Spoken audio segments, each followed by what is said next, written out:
Bon, bonjour à toutes et à tous. Aujourd'hui, c'est la première vidéo de ma chaîne YouTube. Donc cette chaîne, elle sera surtout consacrée à la correction d'exercices, donc type oraux, d'école d'ingénieur par exemple, ou plus TD, type licence. Donc là, par exemple, on a un énoncé qui est tombé l'année dernière à l'école normale en filière PC. Donc je vous ai mis l'énoncé. Et je vous laisse faire pause, réfléchir à l'exercice, très important. C'est comme ça qu'on s'améliore. Et moi, je vais passer à la correction. Donc, on a R, F, une fonction développable en série entière.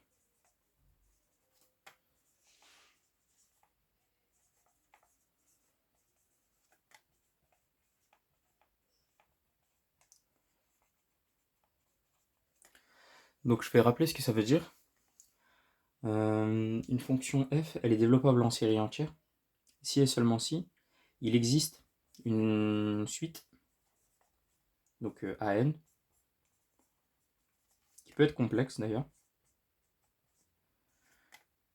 telle que pour tout x dans R, f de x est égal à la somme de la série des AN x puissance n. Voilà. Ok. Et donc, vous avez dû voir dans votre cours, si vous avez fait des séries entières, qu'en fait, la suite AN là, elle est unique, et qu'on peut même avoir une expression, qui va d'ailleurs énormément nous servir dans cet exercice, c'est un peu le point clé de l'exercice, c'est que les AN, c'est égal à la dérivée nème en 0 de f sur n factoriel. Donc voilà, ça, si vous avez oublié cette propriété, vous pouvez refaire pause et essayer de réfléchir à partir de ça. Ça devrait bien se passer. Donc je vais effacer tout ça. Hop là.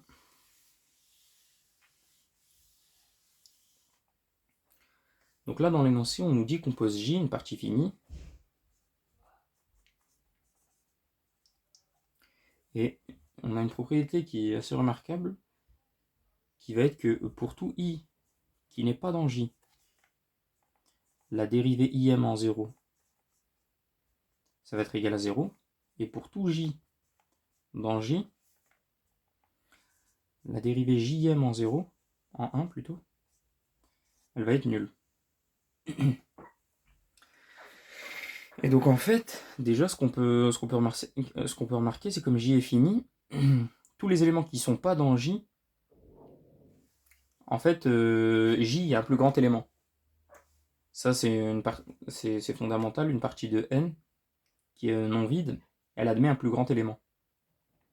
Donc en fait, ce qui va se passer, on va l'appeler m par exemple. M, ce sera le max de j pour j dans j. Pour tous les entiers n qui seront supérieurs à m, on aura la dérivée du coup m qui sera nulle en 0. Et donc si on réécrit le développement en série entière, hop là, tac, on remarque qu'on peut l'écrire donc comme ça. Et donc il peut se réécrire sur les éléments qui sont seulement dans J.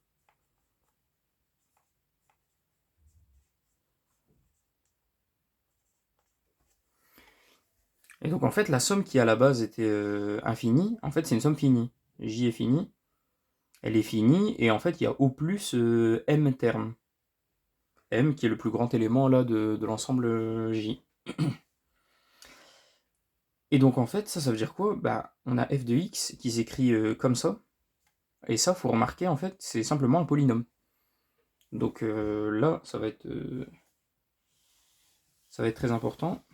F est un polynôme. est un polynôme. Ok. Voilà, et on va noter par exemple le d son degré. Donc d c'est le degré de f. Ok. Et on va supposer que d est positif. On fera le cas du polynôme nul après, parce qu'en réalité on voit directement que le polynôme nul il va fonctionner. Toutes ses dérivées elles sont tout le temps nulles, etc. Donc la fonction nulle va fonctionner. Maintenant, donc si le degré est positif, ça veut dire que AD est non nul. Ok. Et donc en fait, il suffit de dériver f d fois, f dérivé de d fois. Donc on va l'appliquer, pour l'instant on va le dériver de d fois. Et ça c'est égal à quoi? Bah, c'est égal à notre fonction. Ça va être égal à d factoriel fois ad. Ok. Donc ça c'est assez facile à démontrer. Il suffit de dériver d fois un polynôme, et, où d est son degré, et on voit qu'on a toujours cette propriété-là.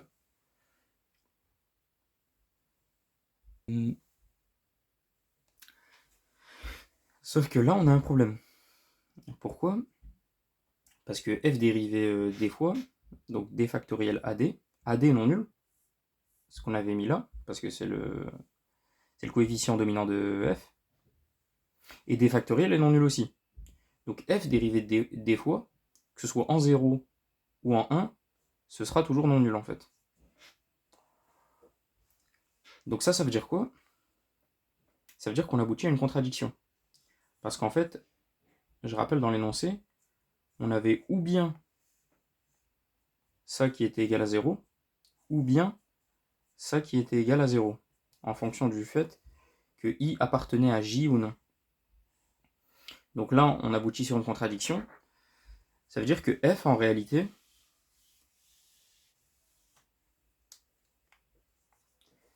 f, son degré, il n'est pas positif. Donc en fait, f, c'est simplement polynôme nul.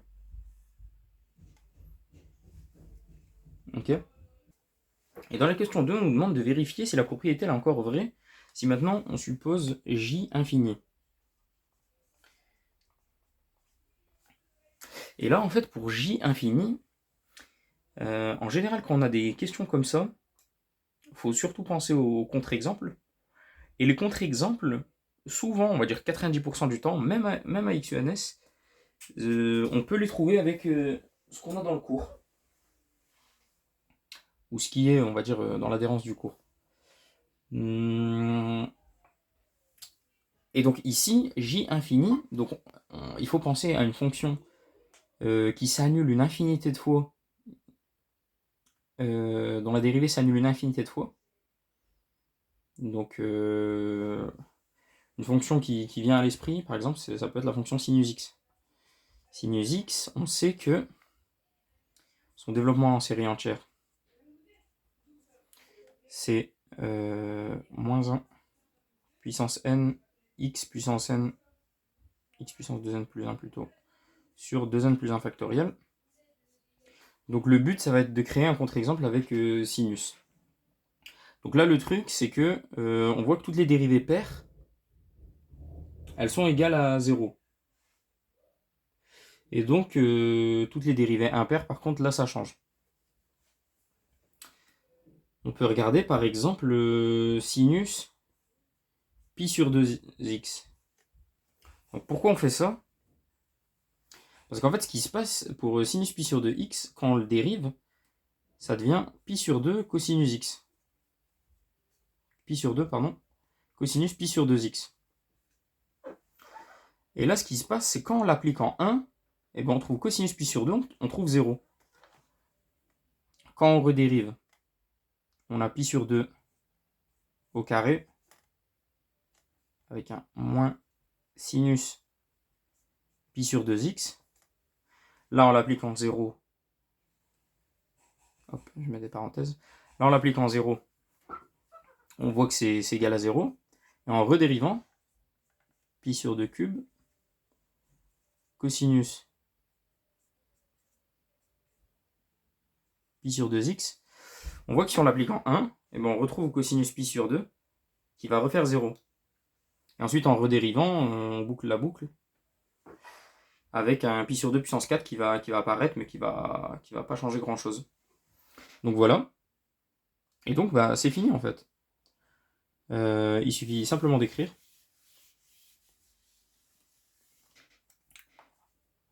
Donc, on pose J est égal à 2n plus 1. Donc, tous les entiers naturels impairs. Et on pose f de x égale quoi? Égale sinus pi sur 2x. Ok? Et donc là, cette fonction-là, elle fonctionne, il suffit de vérifier. Donc pour tout i qui est pair, la dérivée im de x, ça va être pi sur 2 puissance i moins 1 puissance i sinus pi sur 2x. Voilà. Et donc quand on l'applique en 0, on trouve 0 à cause du sinus. Et pour tout j dans 2n plus 1, hop, je vais effacer, je vais me laisser de la place. Pour tout j dans 2n plus 1, on va avoir dérivée jm en 1, enfin plutôt x pour l'instant, qui va être égal à pi sur 2 puissance j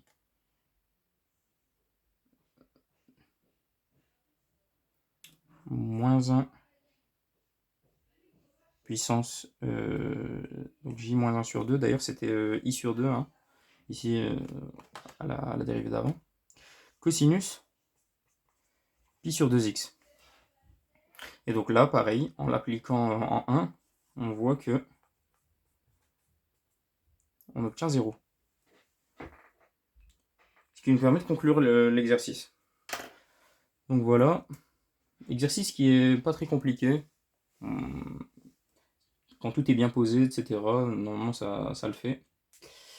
Et d'ailleurs, c'est pour ça que j'ai décidé de le prendre comme premier exercice. Vous pouvez me dire si vous voulez des exercices plus durs ou au contraire, on reste sur ce niveau de difficulté-là. Et donc voilà, n'hésitez pas aussi à me donner, si vous voulez, des exercices ou alors des chapitres en particulier. Je sais qu'il y a très peu d'exercices, par exemple, sur les équatifs et sur le calcul différentiel. C'est vu très rapidement en fin d'année. Donc si ça peut vous aider avant les oraux, moi je serais ravi de faire ça. Donc n'hésitez pas à me dire ce que vous en avez pensé. Et c'est la fin de la vidéo. A plus.